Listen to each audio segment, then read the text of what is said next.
Rieccoci insieme, cari telespettatori, stiamo parlando di fiscalità, di fisco, di riforma fiscale, di argomenti che sono importanti perché bene o male ci riguardano tutti da vicino, come lo Statuto del contribuente.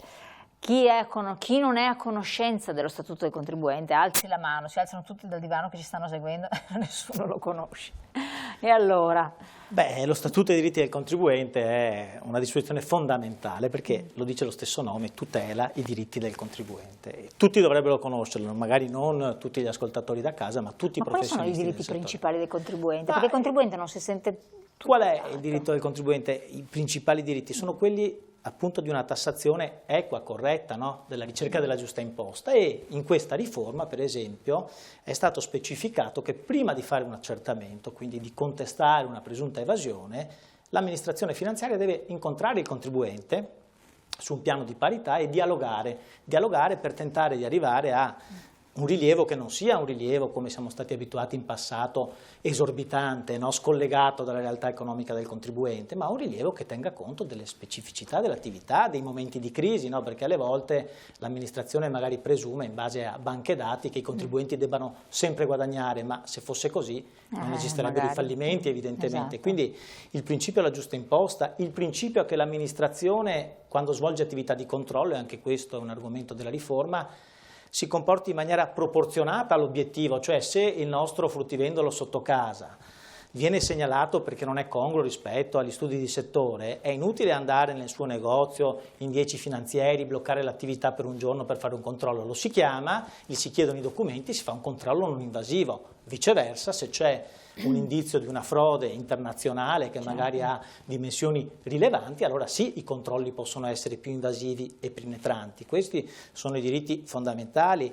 Il contribuente ha il diritto di essere anche informato dall'amministrazione in maniera chiara di quali sono i suoi orientamenti, di quali sono i criteri interpretativi, perché non dobbiamo dimenticare che rispetto a un'evasione, diciamo, basilare, basica, ti ho trovato con i 100.000 euro nel cassetto, c'è un'evasione che è frutto di interpretazione, no? Cioè non c'è effettivamente una violazione chiara, pacifica, è frutto di interpretazione, e lo Statuto è stato riformato nel senso di rendere sempre più fruibili ai contribuenti, soprattutto quelli di piccole dimensioni, il parere dell'Agenzia delle Entrate su determinate situazioni, e questo può creare stabilità nei rapporti tra le parti. Quindi una cosa fa capire in ogni caso che bisogna sempre avere elementi probatori. Allora, la questa risposta, è una cosa, perché sì, altrimenti non è che non è un pourparlers. Non è un pourparlers. È chiaro che nel sistema tributario per fare gli accertamenti si usano le presunzioni, che sono cosa? Delle supposizioni, non serve la prova certa, no? Ti trovo con la valigetta di contanti, no? Ci sono dei ragionamenti, no? Vanno nel ristorante e dicono quanta farina hai comprato, quanta pasta hai comprato, beh, con quei quantitativi, data una certa porzione, dovevi fare tanti corrispettivi, allora il contribuente deve precostituirsi una prova, deve spiegare perché magari con la farina non fa solo le pizze che corrispondono a ricavi, ma fa anche il pane che regala ai propri clienti, quindi bisogna avere anche una prova contraria rispetto a una presunzione. Mentre prima la collega Pilla diceva con l'intelligenza artificiale forse arriveremo a una contestazione che si basa su cosa? Quanto hai speso, quanto reddito hai, la differenza, spiegamela, questa è una prova quasi certa dell'evasione, mentre oggi il sistema si basa ancora su criteri presuntivi che sono molto pericolosi per i contribuenti. Questo sì. Ci sono poi tutto un sistema, però quindi restano gli studi di settore? Restano gli studi di settore, oggi si chiamano indici di affidabilità fiscale, ma è la stessa cosa, sono presunzioni. Resta tutto il sistema degli scontrini, cioè questa riforma fiscale non è, come diceva il professore, Presidente, stravolgente, non è stravolgente, le cose fondamentali restano. Però ci sono dei principi che portano a tutelare maggiormente il contribuente, ribadisco il contraddittorio, l'ufficio dovrebbe porsi su un piano di parità, c'è una tutela dell'affidamento, dicevamo prima, il contribuente deve conoscere le tesi dell'amministrazione, ma se l'amministrazione cambia idea ed è capitato, cosa succede? Il contribuente non dovrebbe pagare le imposte e le sanzioni gli interessi, cioè io mi sono comportato come mi dici tu, non posso poi subirne le conseguenze. Oggi nello Statuto dei diritti del contribuente è stato codificato il fatto che l'IVA, solo l'IVA per ora, non è dovuta, cioè se l'amministrazione cambia idea, quell'IVA che non ho versato non devo versartela, mentre per le imposte dirette l'IRPEF la situazione è un po' più complessa, ovviamente, se no non saremo qui a parlarne. Ecco. Quindi già c'è una asimmetria tra imposte dirette. E poi ci sono le sanzioni. E poi ci sono le sanzioni. Come sono state acuite? Sono state ridotte, sappiamo che ogni violazione viene sanzionata, perché la sanzione è l'elemento di deterrenza. Assolutamente sì. Le sanzioni sono sia pecuniarie, amministrative che di natura penale. Il legislatore è intervenuto riducendo l'ammontare delle sanzioni sostanzialmente o la gravità anche incrementandole soltanto per quei comportamenti che ritiene maggiormente gravi, tipo le fatture inesistenti. Facciamo un esempio per comprendere tutti quanti. Se un contribuente non ha versato l'IVA, 100.000 euro di IVA, questo comportamento viene ritenuto non così grave perché un contribuente la dichiara, poi per difficoltà evidentemente non riesce a versarla. Allora, fino a ieri il contribuente doveva pagare una sanzione del 30%, oggi la sanzione è ridotta al 25%.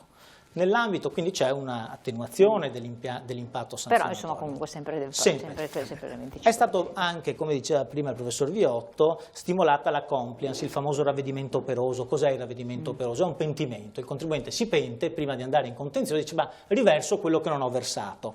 Qui le sanzioni vengono ridotte e oggi con la riforma c'è una riduzione. Quel contribuente che non ha versato l'IVA per 100.000 euro, oggi con le riduzioni versava 5.000. Con la riforma ne versa 3.500, quindi c'è una riduzione di circa un 30%.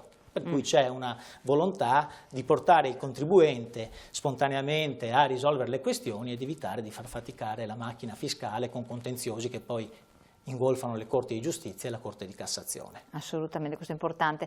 Nei casi, professore, chiedo a lei, in cui il contribuente è successo, speriamo che non succeda più, però succede, diceva non per dolo, ma perché dice preferisco pagare le buste paga ai miei dipendenti, preferisco pagare le bollette dell'energia elettrica, che sennò mi tagliano, e il gas, piuttosto che versare l'IVA, non ho scelta a questo punto. Succede, è successo. Certo. Succede. In questo dialogo di cui parlava il dottor De Marchis. Allora, le sanzioni dal punto di vista amministrativo, diciamo, non contemplano delle attenuanti, no? Se tu non hai pagato, ma per non hai in condizione, non hai un'attenuante.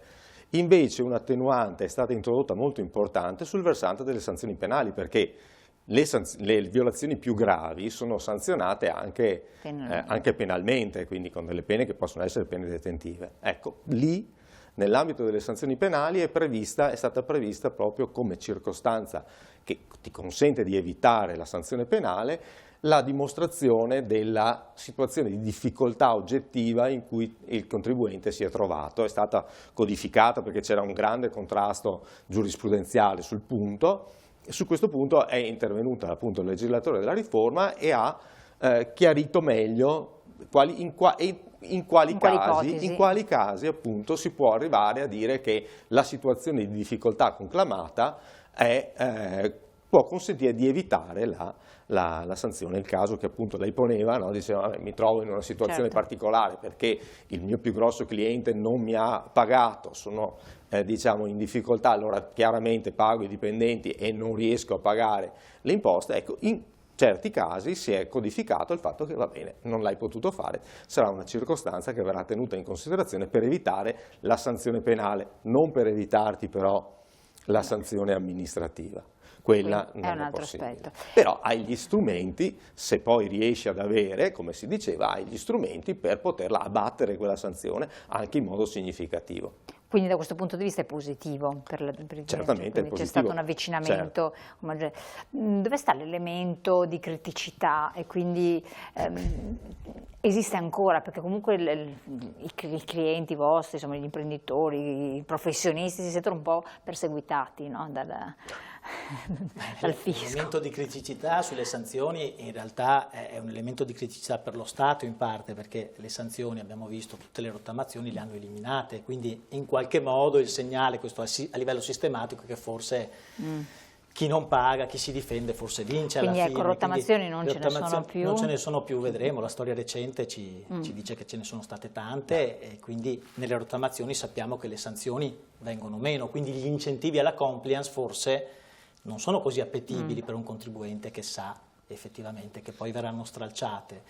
E poi le criticità per i contribuenti, è chiaro che il sistema non può venir meno, no, alla lotta all'evasione, quindi una sanzione deve esserci, sono state ridotte, ci sono anche dei principi in ambito tributario che portano a ridurre maggiormente la sanzione in caso di sproporzione tra i comportamenti o sbaglio a dedurre un componente negativo di reddito in un anno piuttosto che in un altro, ma alla fine quei costi li ho sostenuti, la sanzione viene ulteriormente ridotta, ecco, ci sono dei correttivi. Ci sono degli elementi che possono venire incontro. Sì. Nelle pieghe della legge di bilancio, chiedo a lei, Presidente, ci sono degli elementi che potrebbero in qualche modo venire a vantaggio del contribuente, di cui non si è parlato, perché vabbè, non è talmente complessa, che è emerso per voi commercialisti oppure no? Beh, allora, nella legge di bilancio diciamo che ancora per quello che si è capito c'è molto poco, no?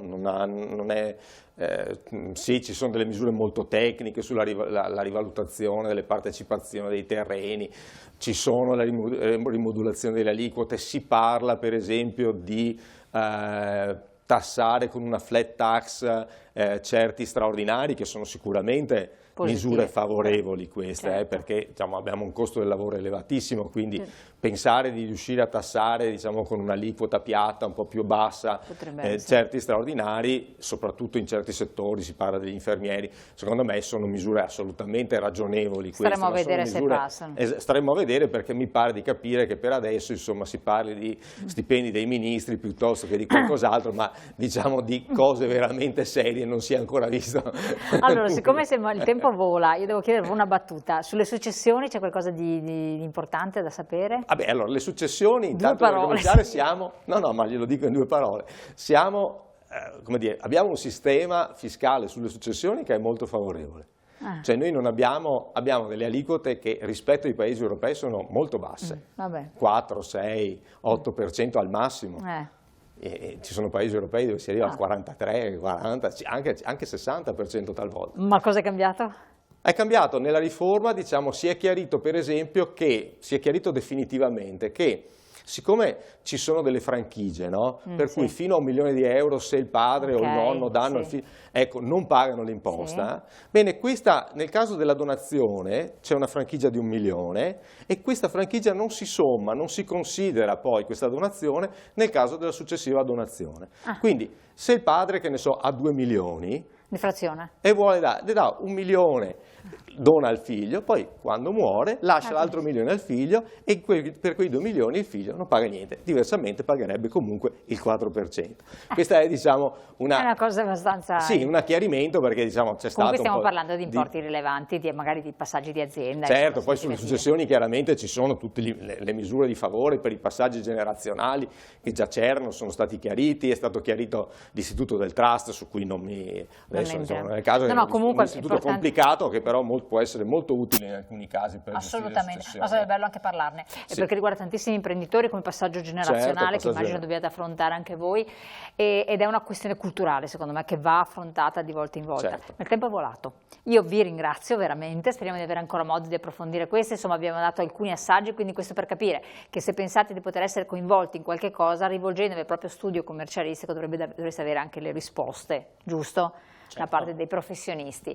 Grazie cari telespettatori, andiamo in pubblicità, salutiamo i nostri ospiti, vi ringraziamo di esservi dedicati a noi e ai nostri telespettatori e ci rivediamo dopo la pubblicità tra poco.